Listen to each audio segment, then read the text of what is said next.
আজকে আমি এসেছি ফুচকা খেতে, ফুচকা না।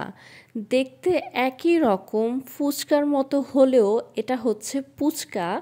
আর এটা কিন্তু ফুচকা থেকে স্বাদের দিক দিয়ে অনেকটাই ভিন্ন। আর এই ভিন্ন রকম ফুচকা খেতে হলে আপনাকে অবশ্যই আসতে হবে শনির আখড়া। হ্যাঁ, আজকে আমি গিয়েছিলাম শনির আখড়াতে। হঠাৎ করে অফিস শেষে প্ল্যান করলাম বান্ধবীর সাথে যে আমরা আজকে ফুচকা খেতে যাব শনির আখড়াতে। কারণ শনির আখড়াতে আমি অনেক ভ্লগ দেখেছি, বিশেষ করে আমাদের ফুড আপ্পি অনেক বেশি ভ্লগ বানিয়েছে এই শনির আখড়াতে। তো এই শনির আখড়াতে নাকি অনেক ধরনের স্ট্রিট ফুড পাওয়া যায়, যেটা দেখতে অনেকটা আমাদের খানপুরের স্ট্রিট ফুডের দোকানগুলোর মতো। তো সেই চিন্তা থেকেই হচ্ছে আজকে আমরা খেতে যাই এবং বান্ধবী আমাকে ট্রিট দেয়।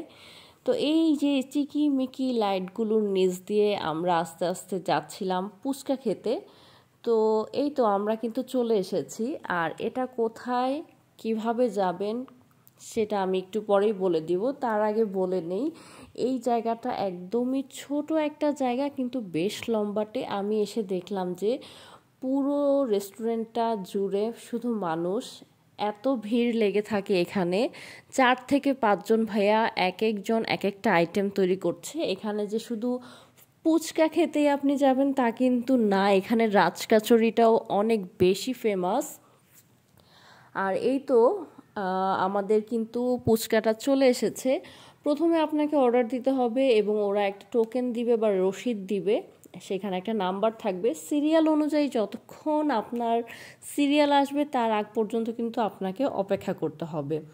আর আমাদের নাম্বার ছিল 16। তো ভাইয়ারা কিন্তু বানাচ্ছিল এবং আমরা ওয়েট করছিলাম যে আমাদেরটা কখন দিবেন। আর এখানকার রাজকাচুরিটা দেখলাম যে ফুচকাটা যেমন মানুষ পছন্দ করে খাচ্ছে, রাজকাচুরিটাও অনেকেই পছন্দ করে খাচ্ছে।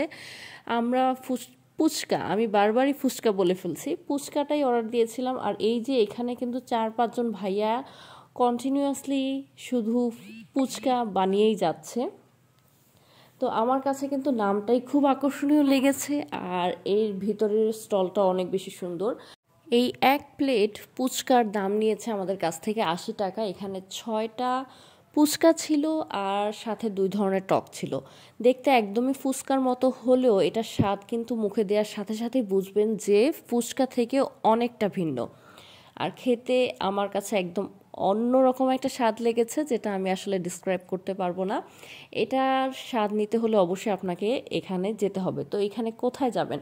যদিও আমার বান্ধবী অনেক ভিড় ভাড়ের মধ্যে দিয়ে আমাকে নিয়ে গেছে, কিন্তু সহজভাবে হচ্ছে শনির আখড়া ব্রিজে আমরা যখন নারায়ণগঞ্জ থেকে ঢাকা যাই, অথবা ঢাকা থেকে যদি কেউ আসেন, নারায়ণগঞ্জ থেকে ঢাকা যাওয়ার পথে যেই ওভারব্রিজে আপনি নামবেন সেখান থেকে শুধু ওভারব্রিজটা ক্রস করে আপনি চলে আসতে পারবেন।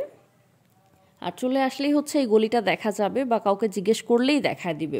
অথবা আরও সহজ করে বলতে পারি, বর্ণমালা স্কুলটার পাশেই হচ্ছে এই সারি সারি ছোট ছোট ফুড কার্টগুলো। এখানকার খাবার আমি যতটুকু খেলাম খুবই ভালো। আমাদের আসলে আজকে আসার কোনো প্ল্যানই ছিল না। আর এই যে পানিপুরিগুলোতেও কিন্তু ফুড আপ্পি ভিডিও করে গেছে। তারপর হচ্ছে আমরা একটা মোমোর দোকানে আসলাম। আমি বলেছিলাম যে ওইখানে কি ভালো আছে, তো আমার বান্ধবী বলেছিল যে ওইখানে ফুচকা এবং মোমোটা ভালো। তো আমি বলেছিলাম ঠিক আছে, আমরা মোমো ট্রাই করব। তো তারপর আমরা একটা দোকানে চলে আসলাম। এখানে মোমো ছিল আর মিট বক্সটাই দেখলাম যে সবাই খুব বেশি পছন্দ করে খাচ্ছে। তো এই মোমো শপটার নাম হচ্ছে আল মক্কা ক্যাফে। আর মোমোর দাম, চিকেন মোমোর দাম ছিল আমাদের 120 টাকা, মিট বক্সগুলো মেবি 150 টাকা করেছিল। তো আমরা মোমো নিলাম এবং এটার সাথে হচ্ছে আপনাকে 3 ধরনের সস দিবে। একটা হচ্ছে গার্লিক সস। আমার কাছে সব সময় মোমোটাকে গার্লিক সস দিয়ে খেতেই ভালো লাগে। চাটনিটাও ফ্রেশ ছিল আর সাথে টমেটো সসটা যেটা আমরা রেগুলার খাই সেটাও ছিল। আর এখানকার মোমোটা আমার কাছে উপরের যে লেয়ারটা, এটা আমার কাছে অন্যান্য আমি যত মোমো খেয়েছি সেটা থেকে একটু শক্ত মনে হলেও ভেতরটা কিন্তু একদমই চিকেনের কিমা দিয়ে ভরা ছিল। এবং এই চিকেন কিমাটার টেস্টটা আমার কাছে অনেক বেশি ভালো লেগেছে। তো এই তো আমাদের খাওয়া দাওয়া কিন্তু শেষ, আমি কিন্তু চলে যাচ্ছি। আর আমি তো বললামই, সহজভাবে যদি আপনারা আসতে চান তাহলে হচ্ছে শনির আখড়া ফুটওভার ব্রিজটার নিচে নেমে জাস্ট রাস্তাটা ক্রস করে বর্ণমালা স্কুলের ওই পাশে চলে যাবেন এবং ওইখান থেকেই দেখা যায় যে বা কাউকে জিজ্ঞেস করলেই দেখিয়ে দিবে। আমার কাছে খাবারগুলো অনেক বেশি ভালো লেগেছে আর টেস্টগুলো হচ্ছে একদমই ভিন্ন। আমরা বেশিরভাগ খানপুরেই খেয়ে থাকি এবং খানপুরের টেস্টটা আমাদের কাছে একরকম বা সবসময় খেয়ে থাকি, আর এটা আমার কাছে একদমই নতুন মনে হয়েছে। প্রতিটা খাবারেই হচ্ছে স্বাদের অনেক ভিন্নতা আমি পেয়েছি। তো এই ভিন্ন রকম খাবারের স্বাদগুলো নিতে হলে অবশ্যই আপনাকে চলে আসতে হবে শনির আখড়ার এই ছোট ছোট রেস্টুরেন্টগুলোতে। তো আজকের মতো আমি বিদায় নিচ্ছি। সবাই ভালো থাকবেন, সুস্থ থাকবেন। আল্লাহ হাফিজ।